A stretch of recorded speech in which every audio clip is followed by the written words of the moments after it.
सुबह सुबह चिड़ियों की चहचहाना मन को सुकून देता है। ये धरती पर बहुत सारे ऐसी चिड़ियाँ हैं, रंग बिरंगी, छोटे बड़े, जो अपने अपने विशेषताओं के लिए जाने जाते हैं। ऐसे ही एक चिड़िया है बी हमिंग बर्ड, जो दुनिया की सबसे छोटी चिड़िया है। बी हमिंग बर्ड की साइज़ 5 सेमी होती है, जबकि वज़न 2 ग्राम तक होता है।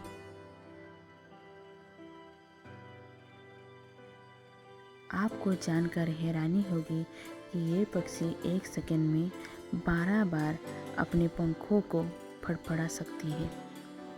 इस चिड़िया की और एक चौंकाने वाला बात यह है कि ये चिड़िया जब गोते लगाती है तो तब वो एक सेकंड में 200 बार तक अपने पंख फड़फड़ा सकती है।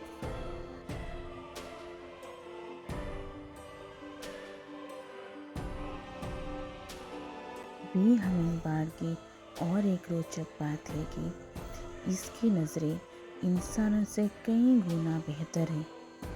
ये अल्ट्रावायलेट किरणों को भी देख सकती है, जो इंसान नहीं देख सकते। आपको ये जानकारी कैसी लगी? कमेंट सेक्शन में ज़रूर बताइएगा। धन्यवाद।